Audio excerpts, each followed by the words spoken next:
And we are live. You know what? The second I hit live, I just remembered that I made a 30-second intro that's all cool, and I completely forgot to use it. But that's all right. That's all right. Hey everybody, how you doing? This is this wasn't even really a scheduled interview. I messaged Branson, I don't know, a few days ago. We're both in a chat room on Telegram where a bunch of different anons or citizen investigators, citizen journalists talk about different topics. There are people that are professionals in certain wheelhouses, and everybody, it's kind of like a think tank or just like a brainstorming session where everybody shares information, and the conversation goes on. And I think that thing's open like 24 hours a day, 7 days a week. It is.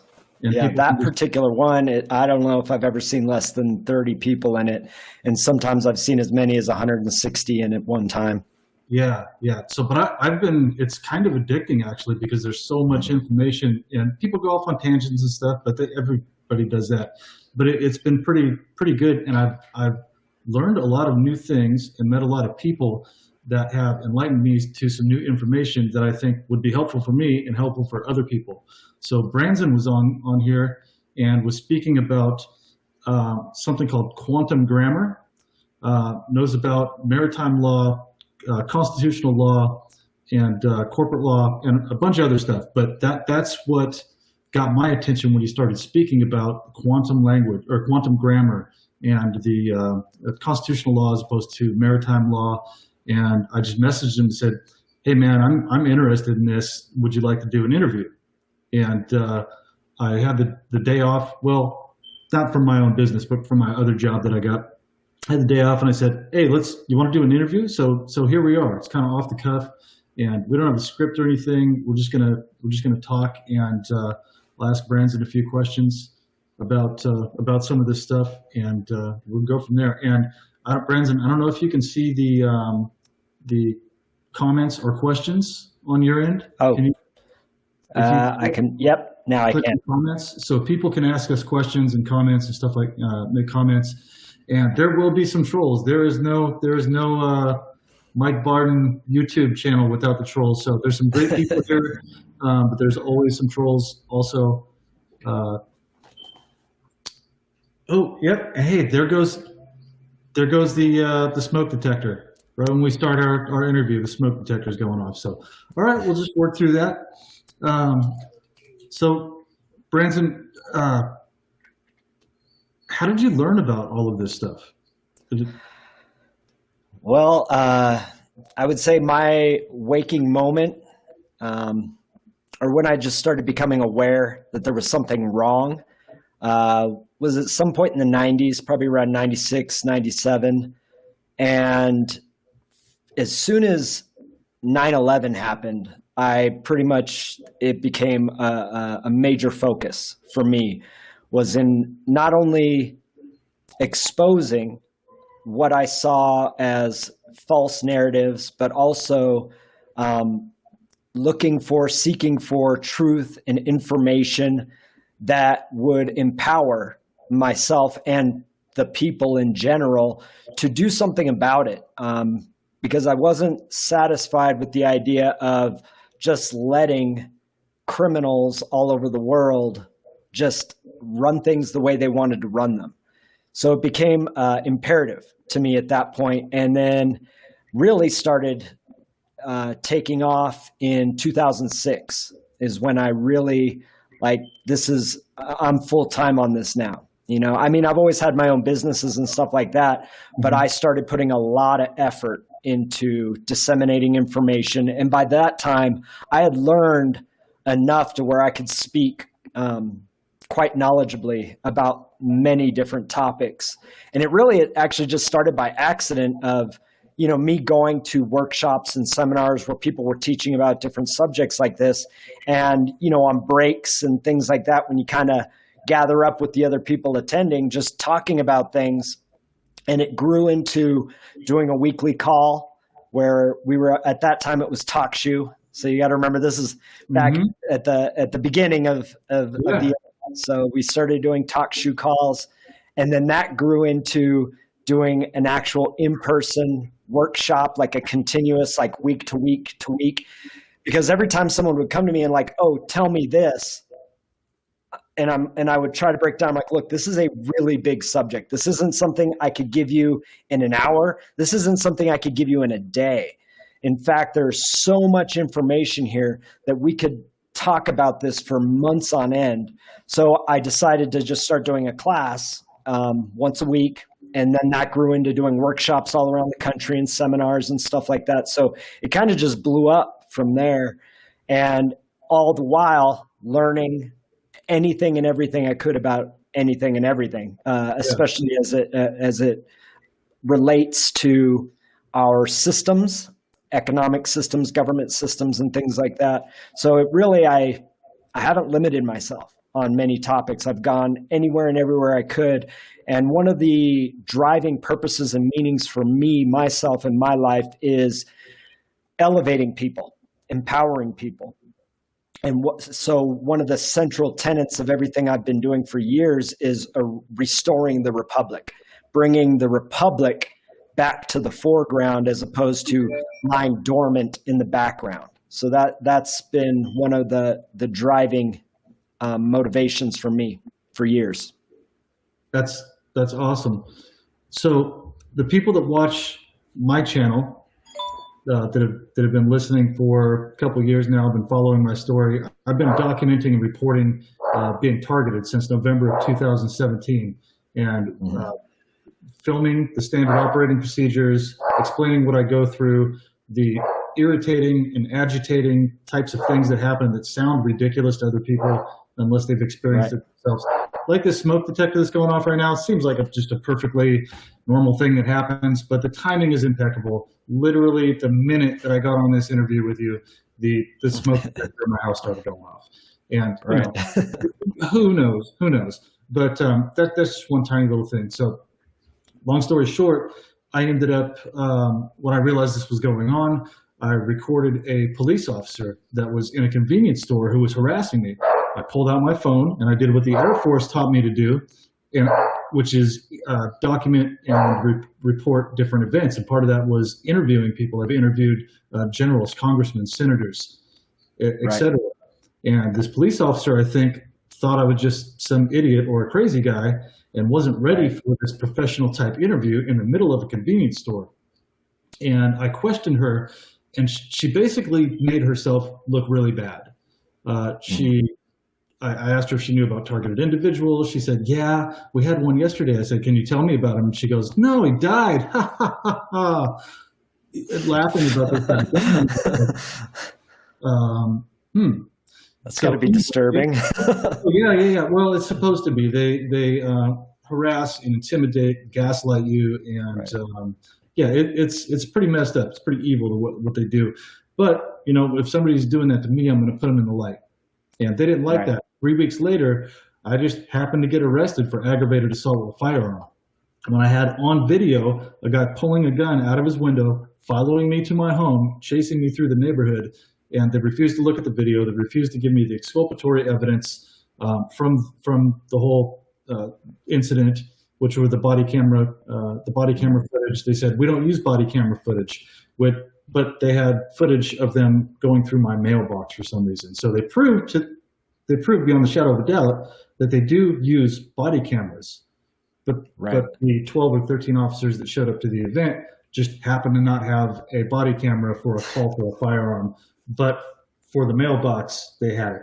So anyway, I learned pretty quick that our justice system and our court system doesn't work the way that we may think it does.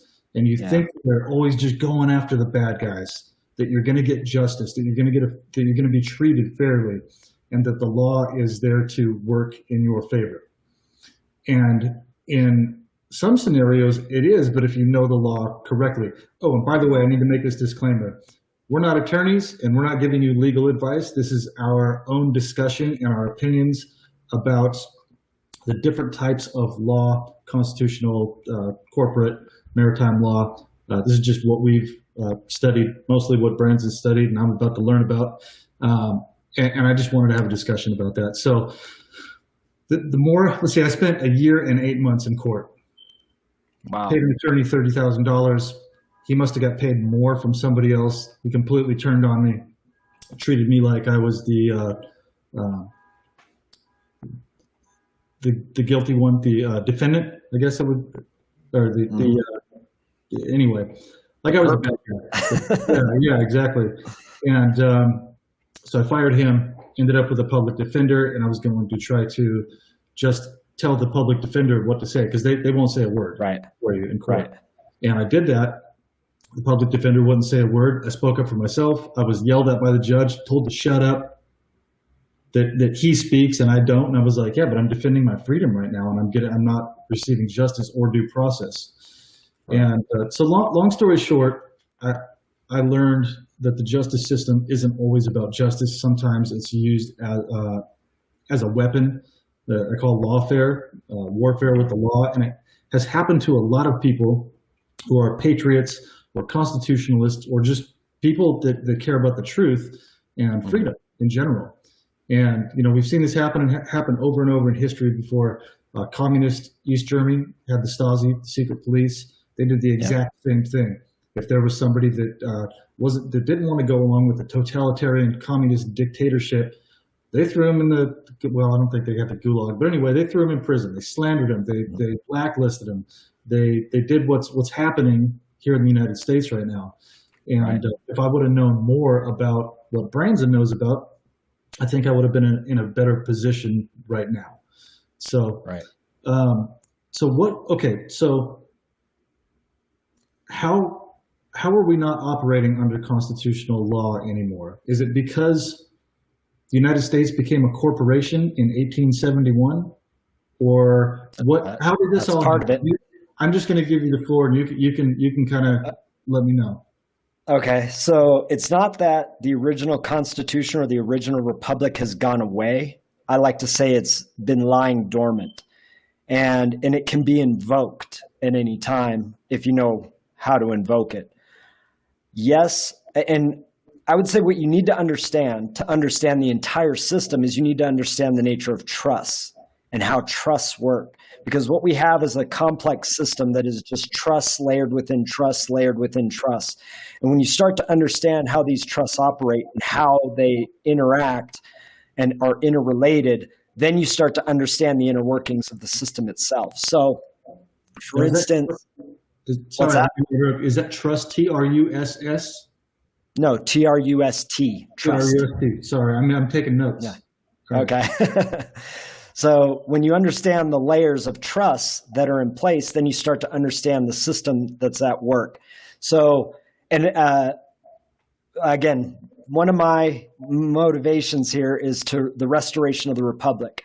And in looking back, I can say the one mistake that our founding fathers made with the Constitution was not including clauses or phrases or an amendment that would obligate anyone and everyone, whether they be a bureaucrat or a politician at the federal or state levels or anything else, that if and when a citizen is being entered into a trust or their property is being entered into a trust, that there should be full disclosure of the trust. The terms of the trust, which are commonly known as the indentures, the rules, the laws of the trust, because under trust law, no disclosure is actually required. So you put property into trust and they don't even have to tell you that the property has been placed into a trust. And so and at this point, I would say if we had something like a Trust Disclosure Act, whereby anytime you're putting property into a trust or anything like that, you understand the nature of the trust, who the parties of the trust are, what property you're placing in the trust, because oftentimes people place property in a trust and don't realize that any interest in that property is being conveyed at all. And whenever you have a process of application, registration, and certification, you have a trust. That is just the basic structure and nature of a trust. Typically, the application is in the form of some kind of documentation, like a document of title to a piece of property. And then that property, that asset gets registered, and you get in return a certificate. Sound familiar? You do this with your car every day. It also should sound familiar to all of you who've had children because you do it with your children. That application for live birth that you give at the hospital it's an asset report. It's a document of title. That's why it has your child's name, your child's age, the length, weight of the child, right? You're describing what they consider chattel, portable property. So you're describing a piece of portable property. You even put the footprint of the child on there. Cargo. It's a document of title. Yep. Or if you want to talk in nautical terms, in maritime terms, it's a bill of lading, right? Yeah. So you exchange this. The child is then registered. This is, and again, so understanding the nature of trust and understanding the parties of the trust. If you're the one who's conveying the document of title, well, then you're the grantor. So as the mother and father of the child, you become the grantor to the trust. The party that registers the property is the trustee. And then the beneficiary receives the birth certificate or the certificate of interest. Now, all trusts have what's known as split title, meaning you have equitable interest, which is what we commonly call ownership, and you have controlling interest, which is also called legal title, okay?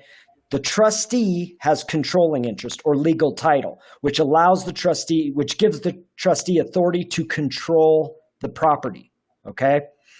Equitable interest entitles you to, like let's say in the instance of your car, you could sell the car and get money for the car because you have an equitable interest in the car. However, the state that you registered the vehicle with, they control the vehicle. That's why the state can take your vehicle. They could just take it. They control it. They don't need your permission. They can just take the vehicle. And this is also why they can just take your children, because you gave up control of the children to the state. So understanding that, first of all, there is this split title system related to trusts, and that you're creating these trusts all the time.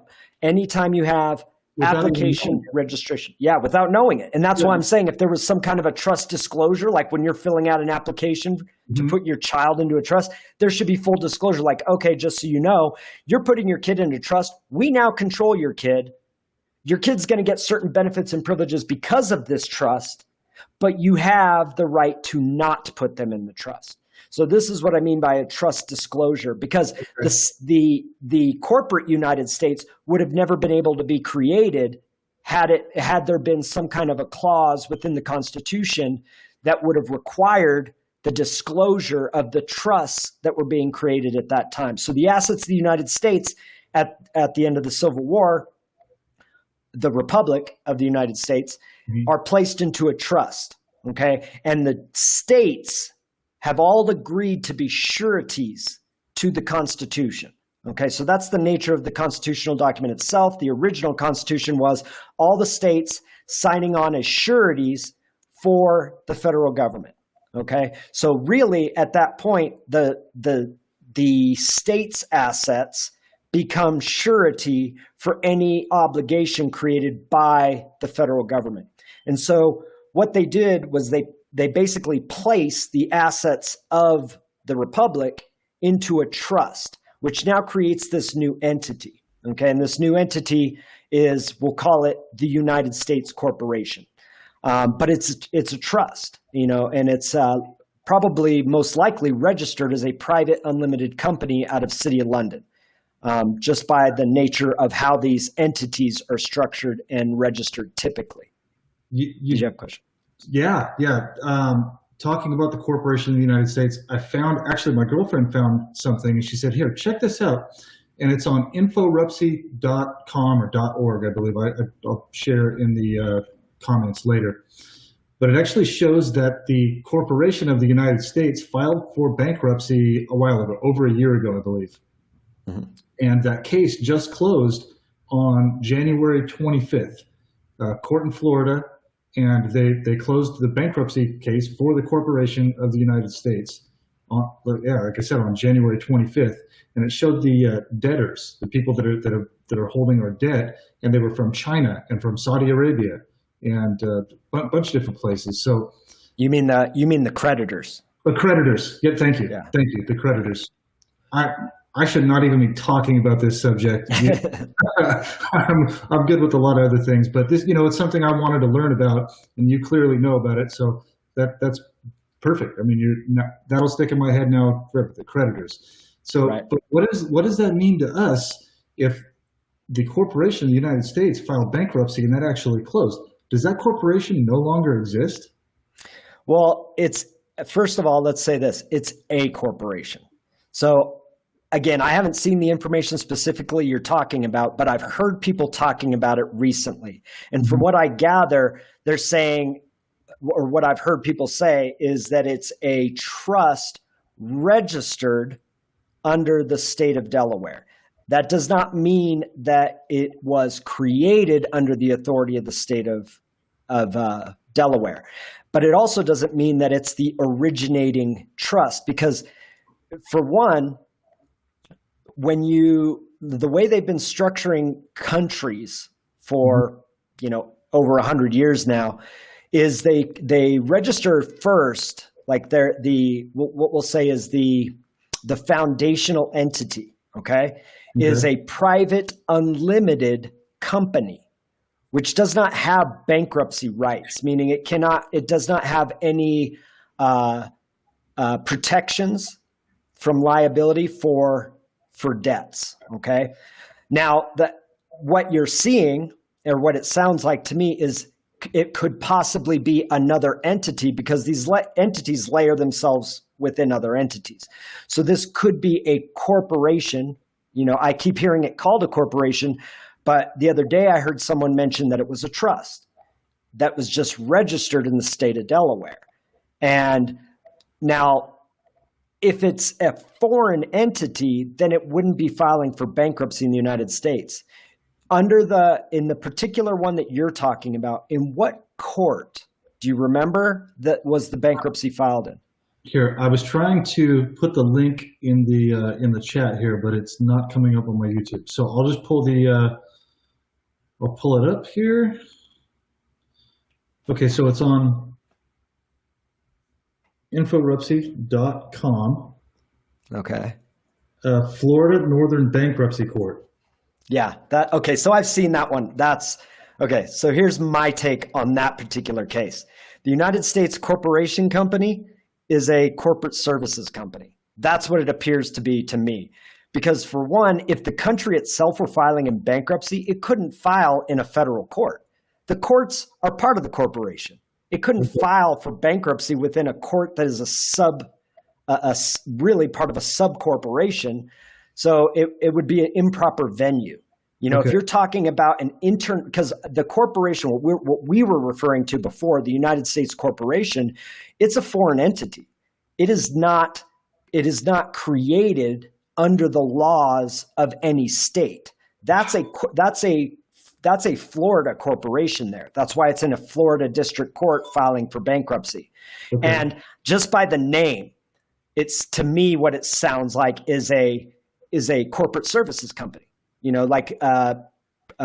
you wanted to create a corporation in Florida, but you don't actually have a business in Florida, you would have one of these service companies do some of the paperwork for you with the Secretary of State. That's one service they would offer. They would offer you what's known as a resident agent, because in order to have a Florida corporation, you have to have an address for process of service in that state. And so that is a service that many companies provide. So that to me does not seem like, in fact, it can't be because the U.S. corporation couldn't file for bankruptcy in a Florida court, in a Florida district court. So that to me seems like something very different. I haven't dove deep on it, because right on its face, it seemed suspect to me. I was like, nah, this isn't right. An international trust, a trust outside, because really the jurisdiction of our entire court system and everything exist underneath the corporation. The corporation itself couldn't file for bankruptcy in a court that's really part of the corporation. It's run by them, yeah. Yeah, it wouldn't make any sense. And because we know that these countries, quote unquote, these de facto countries, these de facto governments are incorporating in what's known as a private unlimited company.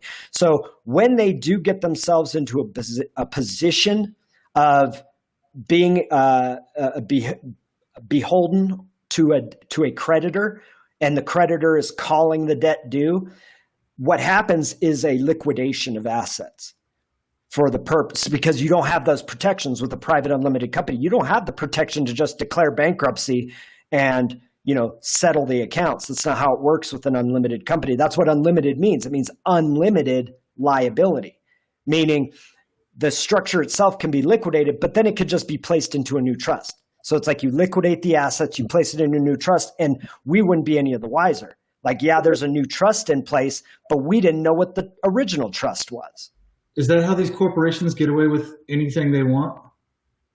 That's how many of them do, because if you look at, I would say that probably more of the reason that large corporations get away with what they want is who are the stakeholders in these corporations. Okay. And, I always point to, it's the central banking system, the Federal Reserve, the IMF, the Bank of International Settlements, stuff like that. These people control a bulk of the corporations on the planet through stakes that they hold through proxies and whatnot.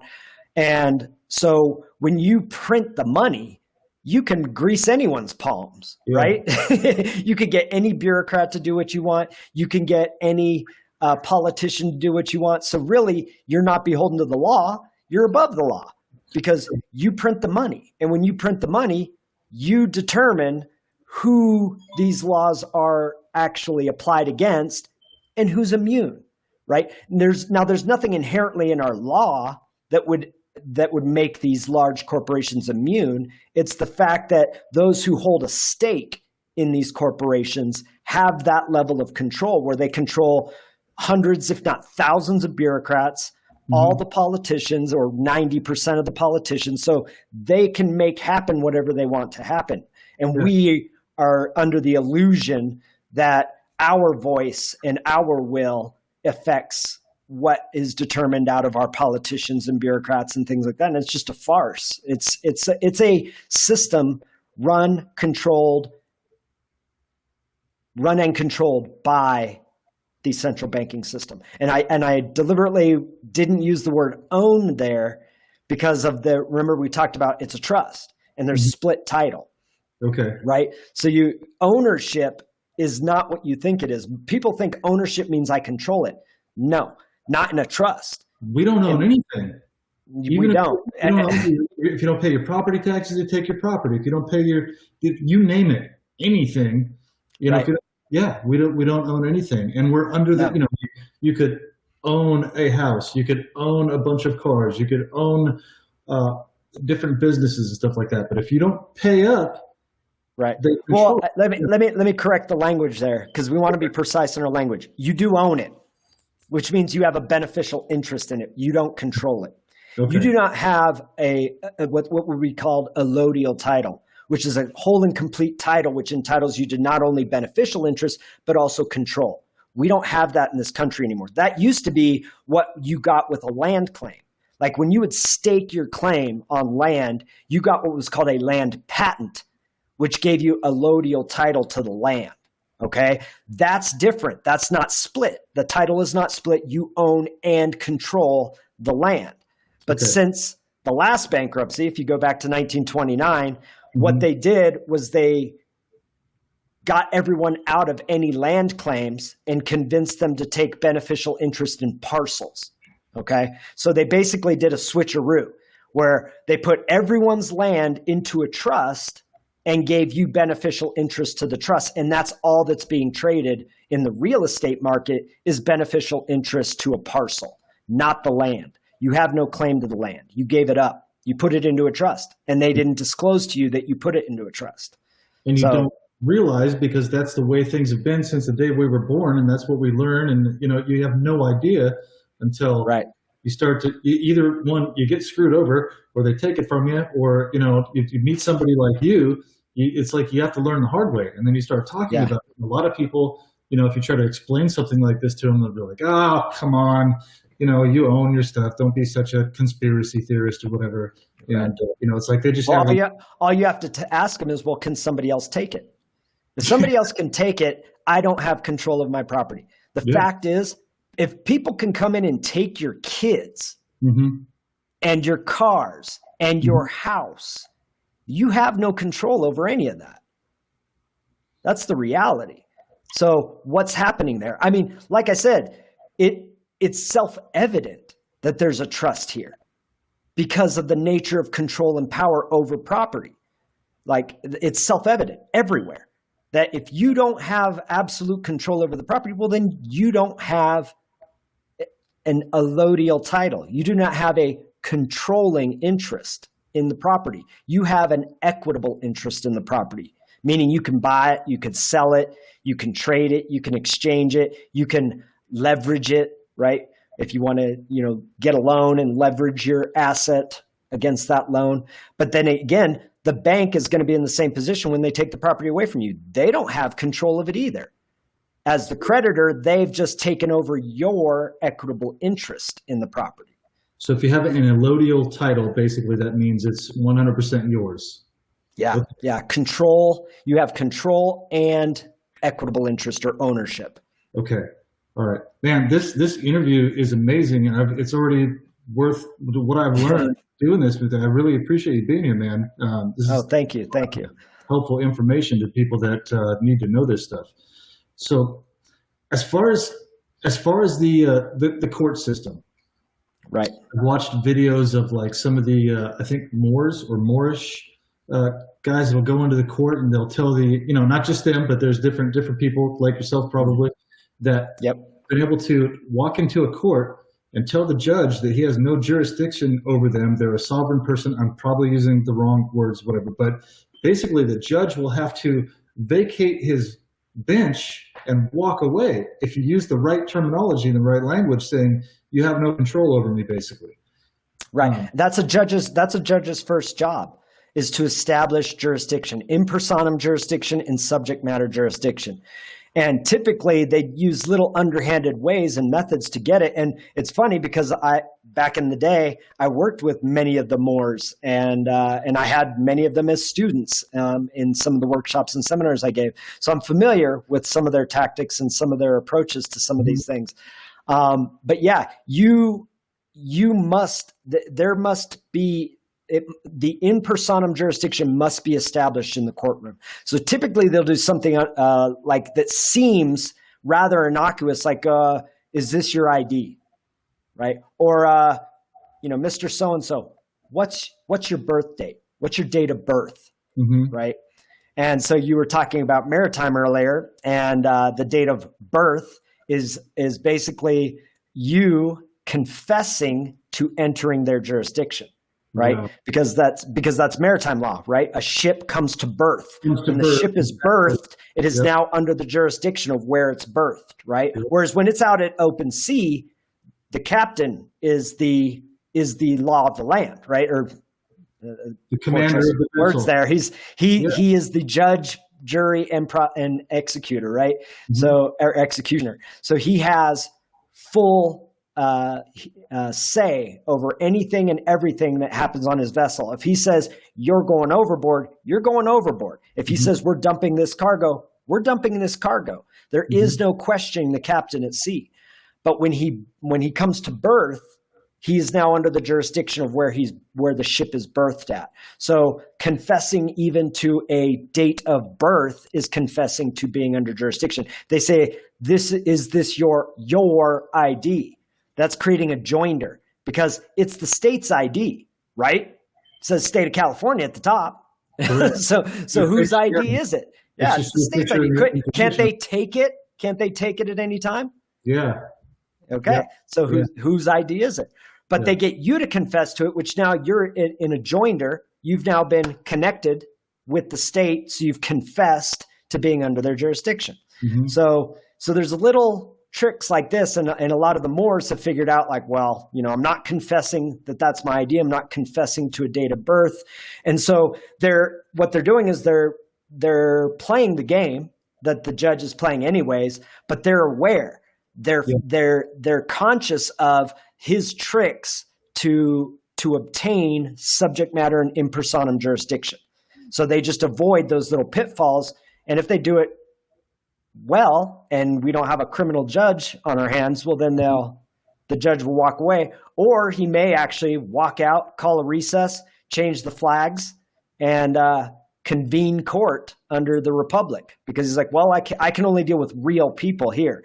And really, you would only see that, let's say, in a criminal, like if you actually harmed another, like a true crime, because many of the crimes people are charged with are statutes where there are no victims, right? Exactly. That's not, under the law of the land, that's not a crime. Okay. Yeah. There must be a victim in order to be a crime, who knows how to avoid that jurisdiction, but they've actually committed a crime, whereas they've damaged someone, they've hurt someone, they've killed someone, right? Well, you have to adjust the jurisdiction of the court to be able to charge that person under the law of the land. So the judge can call a recess, switch out the flags. We're no longer under maritime. We're now under the law of the Republic, the law of the land. And now I can charge you as a criminal. So and I don't need these little tricks of jurisdiction. Just so people know what you're talking about with the flags, the American flag with the yellow fringe around it is under maritime law. The regular American flag without that is constitutional law. Is that what, or not necessarily? Not okay. Necessarily. Yes, the gold fringe does denote Admiralty Maritime Military Court. Okay. However, the shape and proportion of the flag is what distinguishes the flag of the Republic from the flag of the corporation. Ooh. Okay. So a 2x3 flag is a flag of the corporation. So like 2 units high by 3 units wide, that's a flag of the corporation. The flag of the Republic is 1 unit high by 1.9 units wide. So that's the flag of the Republic. So you can have a flag with no fringe that's still a flag of the corporation. I'm taking notes, buddy. Good, good. Because then you could talk about this with other people, and because I feel like knowledge is the best thing we have, the strongest tool we have. It's what empowers us. It's the only way for us to restore our republic, is to understand what we have now so that we know how to prevent this in the future. You are absolutely right, and that's why I spend every day of my life doing my best to give other people information so they don't end up in the same position that I am, and inviting people like you on my show so we can share the information I don't know about, because I clearly don't know about everything. This is, this is great. Knowledge is power. Absolutely, absolutely. Yeah. So one by 1.9 is the flag of the Republic. Yes. Okay. And then, so I don't know why, but it keeps popping in my head. So the flag of the Republic, that is, I called it constitutional law, but what would they be operating under if they switched out that flag, the 2x3 flag or the yellow fringe flag, to the 1 by 1.9 flag? How does that? They would then become an Article 3 court, Article 3 of the Constitution. So they would now be operating under the original judicial branch of government, whereas right now, any of these courtrooms that are flying in a corporate flag, maritime or not, are operating under basically as a corporate court, right? Mm-hmm. So I want to say it would be, I don't know if I would call it an Article 1 legislative court, or it may fall under Article 5. I'd have to go back and look. It's been a long time since I've talked about this subject, but it would actually fall under a completely different article of the Constitution, because it's really, and I'm going to call it a political court, and I don't mean political in the sense of political parties. Mm-hmm. Political in that there are law forms that our world operates under. Okay, for lack of a better word, if we look at the very top would be natural law, and then you would have commercial law. And then you would have common law, and then you would have statutory law, and then you would have political law. Okay. So statute would be what created these courts, so their law is a political law. It's the very lowest form of law. But as soon as you switch out the flags, you're now operating under the Article 3, so you'd be a common law court at that point. And in common law, you can charge someone criminally for harming or damaging another.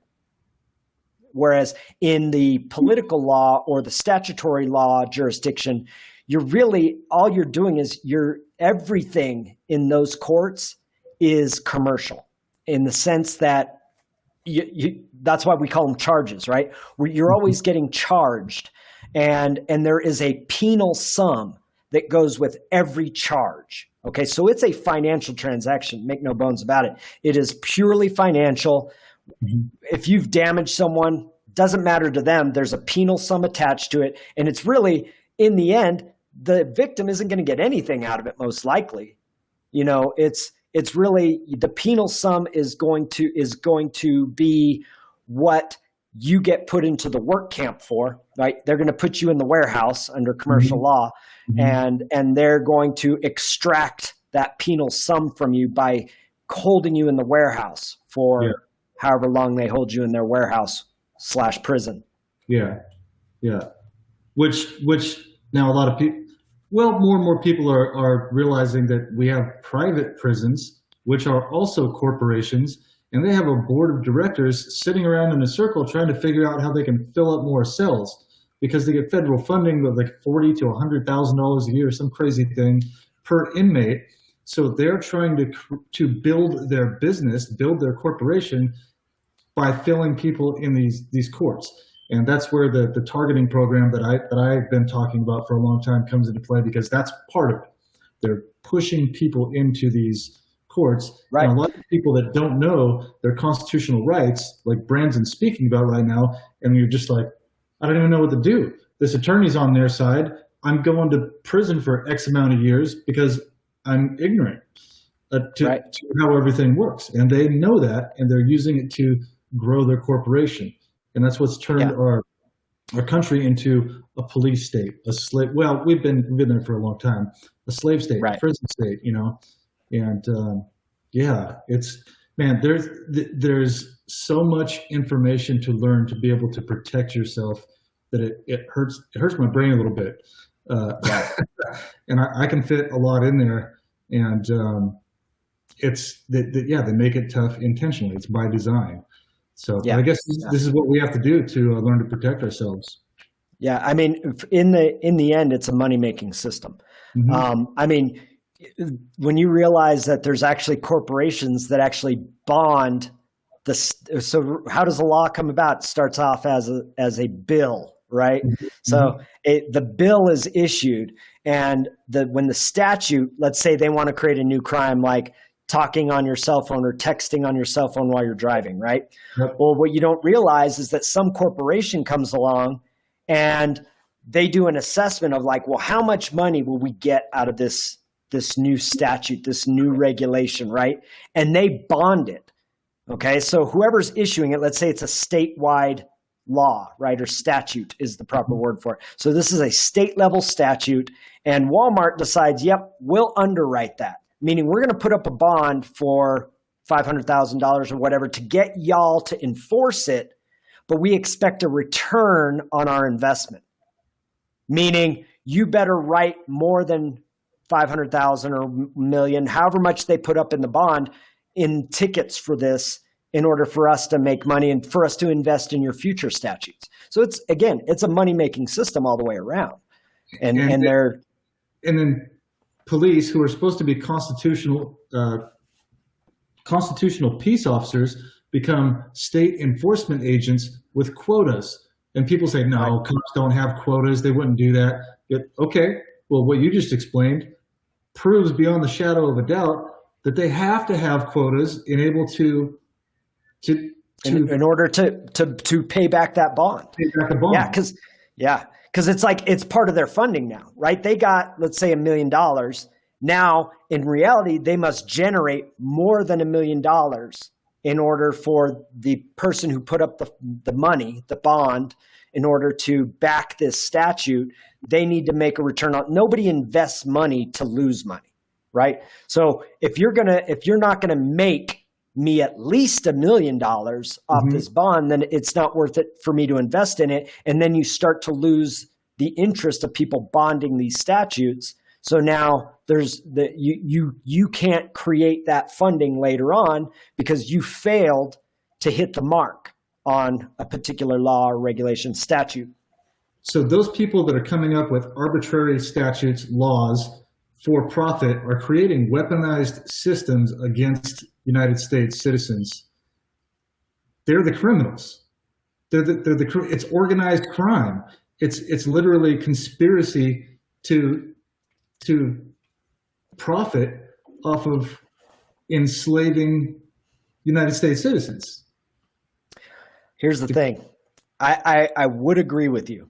However, we have volunteered into this system at every level.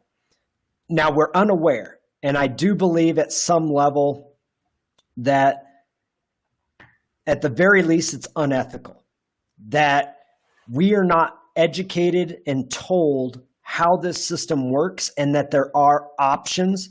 Like, people just believe you have to get a birth certificate for your child. That's not even something people question. They just presume it to be true. And even if you ask a doctor, the doctor thinks you have to too. Yeah. Right. He doesn't know any better. But so that there is definitely a level of deceit occurring. But you know what they say, ignorance of the law is no excuse. Yeah. And all contract and all trust, that's all law. So your ignorance of the trust that you've entered into, even the franchise of the United States citizen, you didn't have to be a United States citizen. You elect to be a U.S. citizen. Every time you fill out a form and it's asked, are you a U.S. citizen? Yes or no. You check yes, you have elected to be a member of that franchise. So now don't get me wrong. With that franchise come benefits, privileges, protections, right? So they're like, if you're not, you don't get unemployment insurance, right? You don't get Social Security in your retirement. You don't get any of those benefits and privileges.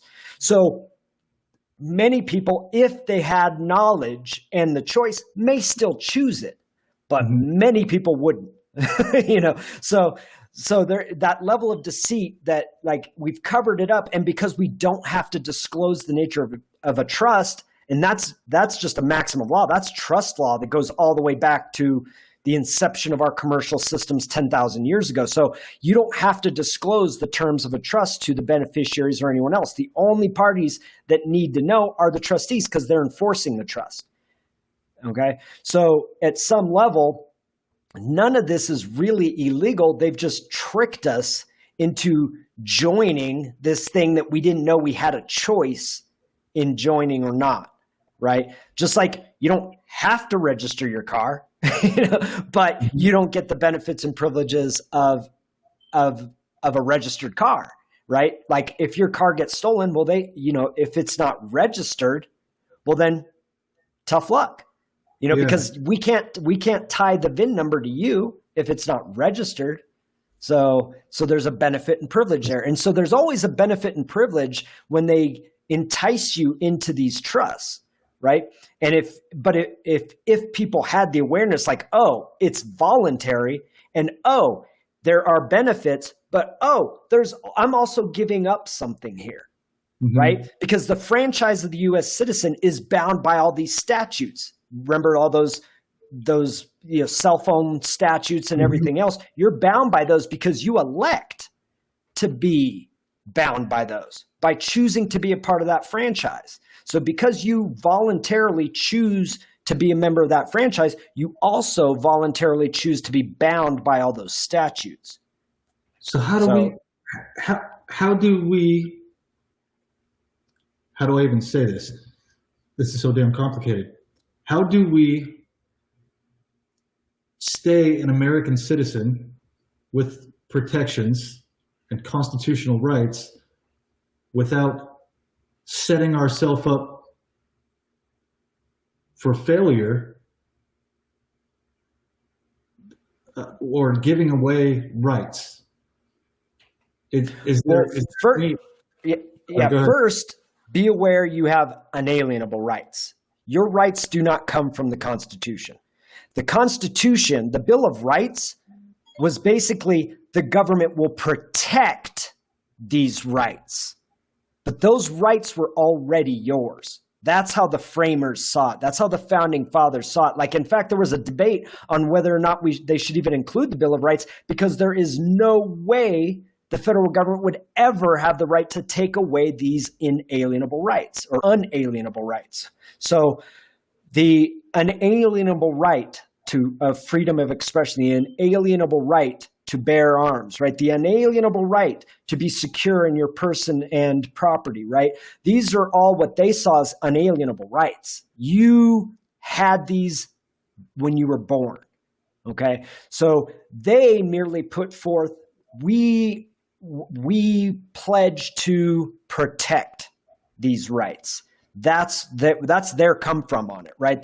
It's not you're getting these rights. And that's where a lot of this confusion comes from, is that if you believe that you get your rights from government, well, then down the road, it's going to be much easier to enslave you, because then you believe that the government can take these rights away because they gave them to you. And that is really the communist mentality. And that's the mentality the far left looks at. Whether you're fascist or communist, you look at rights as being something that are granted to you by the state. And that's not how our founding fathers saw it. So because I wanted to put that out there, because this question you're asking is a big question, right? There's no showing. Yeah, that's like, how do we restore the republic is really it, because the republic wouldn't necessarily have the benefits and privileges that the corporation has, right? Like unemployment insurance would not necessarily be a function of our republic. Neither would Social Security insurance, right? So many of these benefits and privileges that many people have become completely dependent upon would not be a function of our republic. They are only a function of this corporate de facto government that we have now. So it would definitely take some kind of a transition. It would take a well thought out transition to take, especially those who have become dependent on the system. Now, for those of us who are entrepreneurs, those of us who already are healthy and well enough to be productive in the world and to generate for ourselves, it wouldn't be that big of a deal for us. But for those who have become dependent upon it, we would have to put something in place. Now, typically, this would be in the domain or the realm of the social structures, like churches and private organizations and community organizations that are created and funded by the community, right? Even a church is created and funded by its community typically. The Catholic Church is a little different beast there, but these are community structures whose intention is to provide for those who are less fortunate. So that would have to be a lot more time and attention would have to be put into organizations like that. And that's a function of our social fabric. And I think like one of the things I'm focusing on in these days, more than the questions of law and contract and trusts and things like that, is the social ramifications, these ideologies that are destroying our culture. That has become the forefront focus for me, because that destruction of the social fabric will not only collapse any chance of us restoring the republic, but will also bring in tyranny. Because once you've destroyed our culture and our history, which you're seeing it happen, they're actively trying to destroy our history, our culture, and with that, you can bring in this tyranny that they want to bring in, which would never be able to be brought in under our republic. So it's definitely something that I feel that we would have to put certain safeguards in place for those who are less fortunate within our communities. And I think really, I'm of the belief that government sucks at everything, even a republic. And I think our founding fathers saw that the same way. Like they didn't create our government with all these bureaucracies and all these agencies, right? It was a very simple, small kind of a structure. And they saw it as like a republic as a system of self-governance. So it was never their intention for this to be a top-down where the federal government is trying to run and manage everything. It's impractical. It's ineffective. Yeah. It is not the way to run a country. So we did really, because a republic operates the opposite in mirror image of how this de facto corporation or de facto corporate government runs. So for instance, in the de facto corporate government, now, actually, I'm going to start with the republic so you can see how our government was originally established. So the authority, the ultimate authority in a republic is the people. They're the highest authority in the land, okay? The people get together and they form counties. So that is the next, that's down the line from the people, but above everything else, below the county. Okay. And that's why your county sheriff and your county commissioners are really the most important government officials that you should be focusing on in elections because they have the most power in your county. That's how a republic works. I've been talking. Then you have, what's that? I just want to interject you real quick because I've just started learning more about that. And I've researched a lot on George Soros recently. Well, not recently, over the last couple of years. And he knows exactly what you're saying because he spent millions of dollars to get certain sheriffs elected in certain counties and certain DAs elected because he knew how much power that those sheriffs had. He knew which states or counties would be the battle zones. Right. Yeah. For them to take over our country, basically. One of them's here in Maricopa County. I say his name all the time. After I do, I've got a sheriff's cruiser sitting right around the block when I leave to go to the store, just sitting there looking at me when I go by like, what are you, dude? Who do you think you are? Paul Penzone. Soros paid millions of dollars to get Penzone elected and to basically remove Sheriff Arpaio. Same thing happened in Philadelphia, another sheriff in Wisconsin. And all of these states that happen to be where there were glitches in the election system, they just happen to have those Soros-paid sheriffs. So I'm glad you mentioned that because that's something I've been talking about, and you just helped make it make more sense. Right. So, yeah. Okay. And then next, so people at the top, then the county. The counties got together and created what we call states, which are the equivalent of what we think of now as countries. The United States originally was a society. It was a collection of sovereign entities. States, right? We now call them nations. We make this fine distinction. But when you're at the United Nations, what do they call each of the members? They call them member states. Okay, so we've got this distinction we make between state and nation, but the original republic, each state was like a sovereign nation. And we had created this federalist system to protect the interest of the several states, okay? So your state legislature, that's your next most powerful government. And if you look what's going on right now in this country, you have state legislators that are nullifying all these edicts that are coming out of Joe Biden. Mm-hmm. You know, they're saying, "Yep, nope, we're nullifying all these gun regulations," and they have the power to do that. But that's in the republic, they have the power to do that. So you're actually seeing people invoking the republic. Like in California, they had sheriffs who said, yeah, we're not enforcing the edicts of the governor. That's the republic. Because that's the direction that the republic works. And then at the very bottom of this pyramid is the federal government, least power of all. And the politicians and the officials and the executives within the federal government should be the least important and least powerful people in this country under the republic.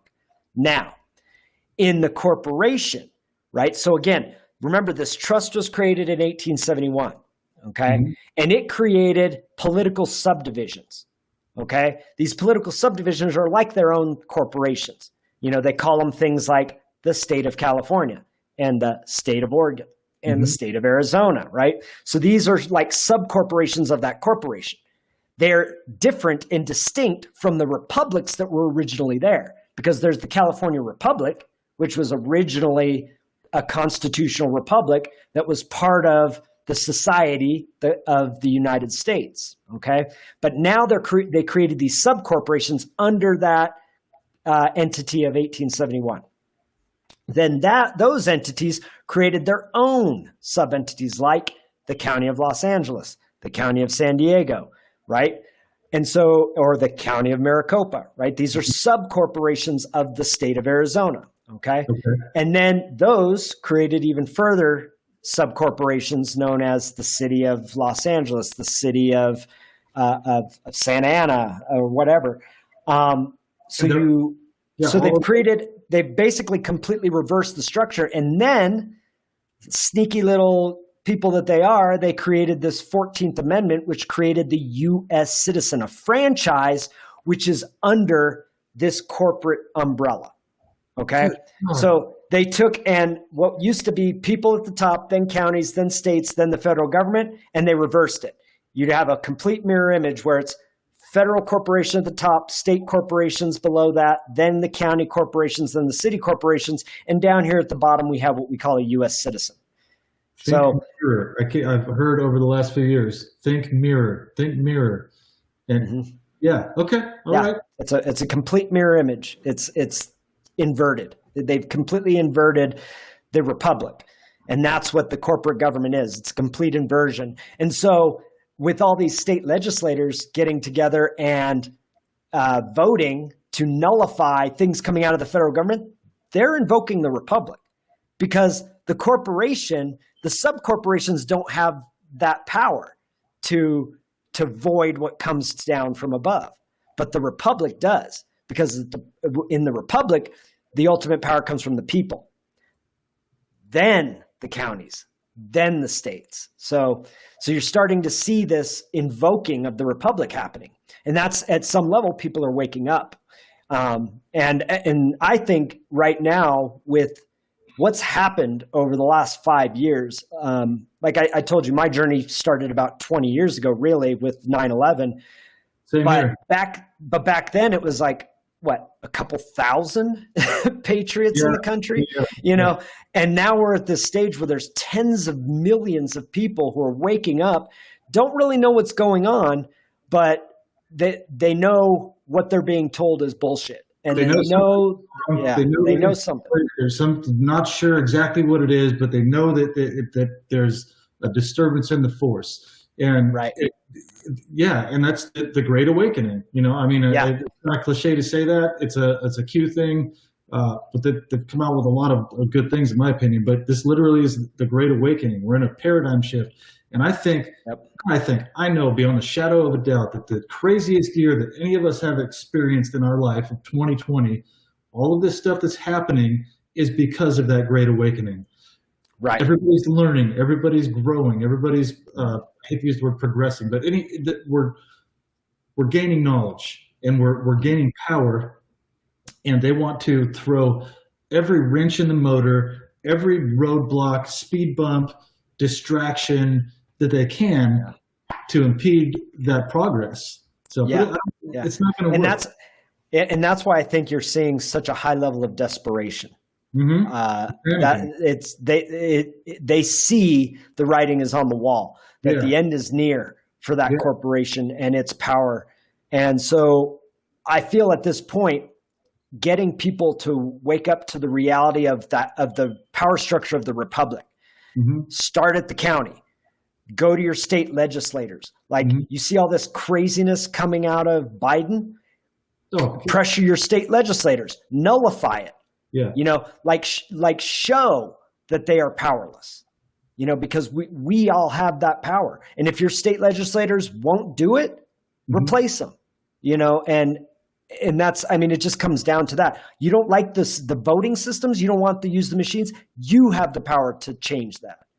It starts at the county, right? It's each county is going to determine the voting systems that it uses. The last person I interviewed was a former United States Marine Corps first sergeant. He was a drill instructor for like 6 years, but he literally told me the exact same thing that you're saying right now. He's like, you got to go to your state, you got to go to your county, you got to change this. And Yeah. so that's okay, folks. So there's facts right there. Marine Corps First Sergeant's telling us the same thing that Branson is. I think it's probably a thing. Yeah, So, yeah. I mean, that's how the Republic was originally structured. I would say that it's what's also self-evident at this point is that the Republic, because a lot of people used to theorize that the Republic was dead and gone, like it didn't exist anymore. I never saw it that way because I've seen judges change out flags in a courtroom. So I was like, no, the Republic's still here. It's just dormant. yeah. And it just takes invoking it. And so that's how I saw it. It's like, okay, how do we invoke the Republic? And when I saw there were a couple of California sheriffs who basically stood up and said, no, we're not doing this. Boom. That's invoking the Republic. And actually years ago, there was it was either a Wyoming sheriff or a sheriff in Montana. I forget which. It was one of those states, Wyoming or Montana. Mm-hmm. And he basically put all federal agents in his county on notice that they could not interact with any of the residents of his county without going through him. They could not arrest anyone. They couldn't go to anyone's house. They couldn't send a mail. Like any interaction you want to have with your people, you got to go through me. And what is he doing there? Yeah, he's invoking. Protecting he's his invoking. People and fulfilling his purpose. And damn, we need more of those people. Yeah. I don't want here. I think the guy in Polk County in Florida, I think he's one of those two. I can't remember his damn name, but he was telling all the people during the riots, the looting and the burning and the all the theft and everything. He said if you come to Polk County and you decide you're going to break into somebody's home, be waiting for them to be on the other side of that door with a gun, and you were going to get blown back out of that house. I mean, during a press conference. So he's telling these people, hey, I support my people, and I support their right to defend themselves. And I mean, it might be a little much for him to say that, but hey, if you're going to break into somebody's house, you have to expect that something bad might happen. They have what do they call that in Florida? Don't they have I want to say has castle in the name, like some kind of a clause within their law that like your home is your castle kind of thing, and you can defend it with deadly force.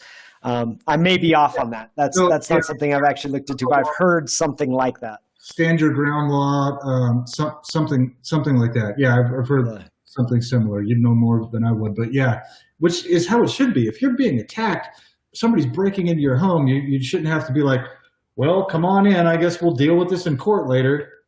Right. To give. Yeah. So, well, man, I've learned. In fact, I think I heard it might have been the same sheriff you're talking about, because I believe this was also in Florida, that he was talking about deputizing his own citizens to prevent the riots and things like that. He's like, well, I'll deputize citizens, and they will have the power to use force, deadly force, if you're trying to burn down a building with people in it. So it's interesting that like there is this, like you said, a great awakening that's occurring where people are remembering that the Republic is not a federal government down system. It is a people down system. Remember that, people. It starts with us. It's we the people, and there's way more of us than there are of them. And collectively, with our knowledge, we can take back our rights and our power and become sovereign citizens again. Is that the correct term? No, that's a contradiction of terms. You're either sovereign or you're a citizen. Oh, okay. You can't be both. So that was actually back in the day. I felt I presented my workshops as rehabilitation for sovereign citizens, because for one, you have to dispel that myth that you can have such a thing, right? Okay. That they're literally a contradiction of terms. That it's an oxymoron. They don't go together. They don't go together. Your brains, and so I can learn, and so other people can learn. Because I probably say no, not probably, without a doubt, I say ignorant things all the time because I just don't know. because I've been saying that for a long time, and now I will never say that again. It's like I used to use the term race to describe people's ethnicities, and then I realized it's not a race. It's there's one race. The human race. Yeah, exactly. And then people are different ethnicities or different nationalities, but it's not a race. So anyway, I go off on tangents. You gotta get used to that with me. Oh yeah, so, no problem. Like you said, it's just like having a conversation at the bar, right? Yeah, man. A couple buddies. I've been on this show with a guy named Charlie Ward, and before a couple times now. And before we got on the interview, he said, "This isn't an interview, just a couple of chaps at the pub." And I was like, man, I love that, because that's, that people absorb that better. They don't want to hear it. They don't want to see the mainstream news crap where it's guy with the tie. Hello, Jim. This is blah, blah, blah. And, they don't want to hear that. I don't want to be a part of it. Yeah. But, I just want to have a talk with somebody that has some information that can speak to people normally. And anyway, I'll shut up about that. Well, I think it's actually an important point, is because I think that's why the phenomenon of these Telegram voice chats. Mm-hmm. I know that's why I'm drawn into them, because it's like we're having discussions. Oh, we need to have discussions. People need to bring different points of view to the table, and we need to talk these things out, because there is a lot of misinformation and a lot of disinformation. And that it's through discussions and through thinking, critical thinking, that we can decipher all this and really figure out, what is self-evident, what is true, and what is false, And I believe that discussion and conversation is one of the most powerful ways to make that happen. Yeah, it's been great. I got on Telegram and I couldn't really figure out how to navigate through it. And then I got into a couple of these discussion forums. And man, I'm on there every day. I'm driving to work an hour away, and I've got it on listening if I can't talk. And a topic will come up that is in my wheelhouse, and boom, I'll jump in and say my thing. And then people that have never heard this information before will comment on it, or the admins will start looking up some of the information and say, hey, I just looked that up. Here's something to back that up. And then these people who are some people call us autists, like an autistic person that can, figure all this stuff out, right? Which is not a derogatory term at all, will start to process that information and build on something that they didn't know. And then, the same thing, like I'm doing with you right now. You started talking about quantum grammar and actually, we haven't even talked on quantum language yet. Because we're already over an hour, and just because I want people to watch these, and I know people, if they see a YouTube video that's like 2 hours, they're just going to go right past it, and they're not going to click on it. And I want people to see this information and be able to watch it over their lunch hour or something like that. Right. Well, we can have another discussion another day. Oh, we absolutely. I'm going to bug you if you ignore me. I'm going to be saying, "Hey, man, let's do another talk." I'm down. Like I said, this to me, this is my purpose. This is my meaning. I want to elevate people and empower people, and I can think of no better way than to spread information, and do the best that I can to demonstrate how I've come to the conclusions through my own critical thinking. And share those with people so that they can take it and run with it and dig deeper than even I've dug or than you've dug. I think this is only beneficial for all of us to have these kinds of discussions available. Yeah, exactly. Regardless of what people think their political party is, what their religion is, what their, like I said, their ethnicity, this is information for everyone, period. That's helpful for everyone. And man, I'm excited about this interview. I don't know. Something just told me, my intuition told me, message that guy. We need to do an interview, and it was right. So yeah, man, I really appreciate sharing all of your information. I mean, you sharing all of your information with us, taking the time with me to do this. we definitely have to do this again. And I don't know, maybe we could make this a weekly thing. I don't know. It's up to you. I'll message you and we can figure it out. But Absolutely. if you're willing to come on here and talk with me and help educate people, I'm all for it. So me too. I will. I'll absolutely work with you on this. And like I said, I invite everyone out there to get in. Get on these groups like where you and I met. Like the Frequency 432 on Telegram. yeah.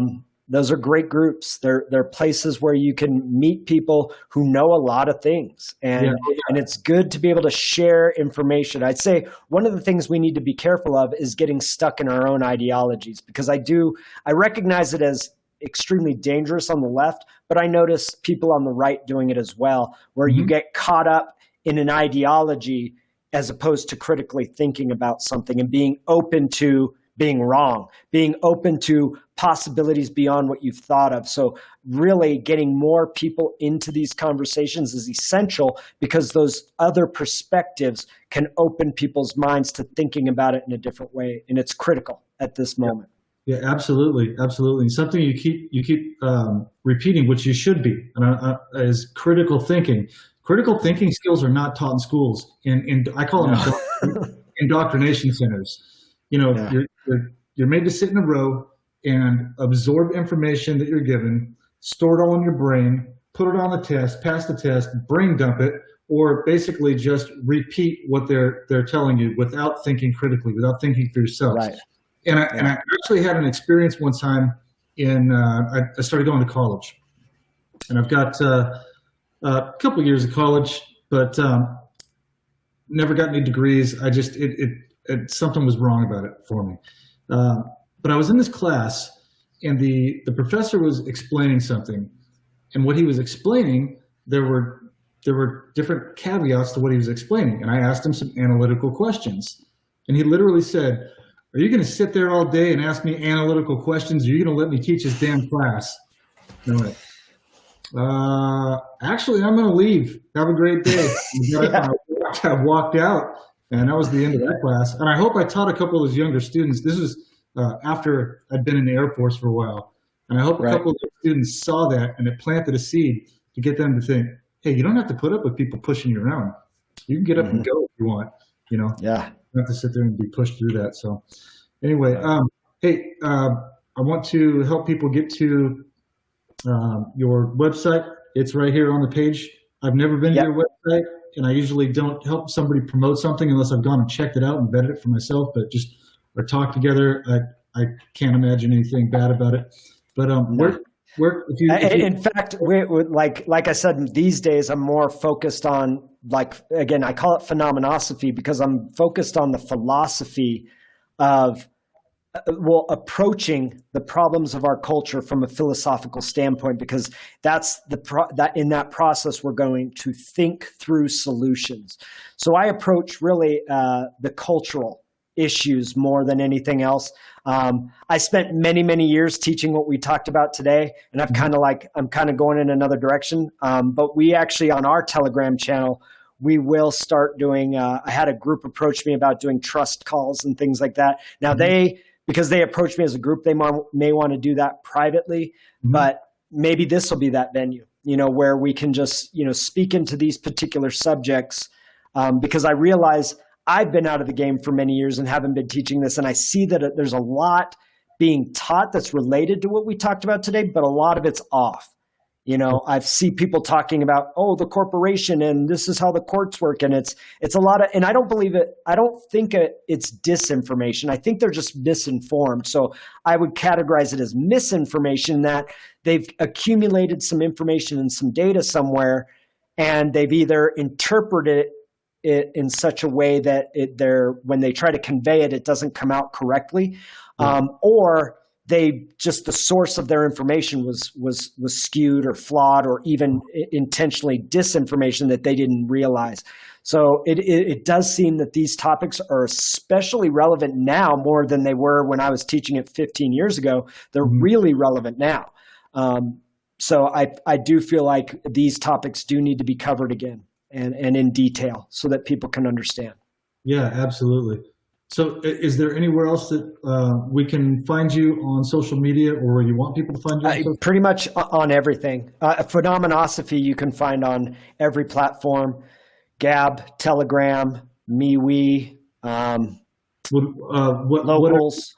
What are your handles? Is it just under Phenomenosophy? Yeah, most of it's under Phenomenosophy. If I have a personal account on that platform, it'll be under Brand Zen.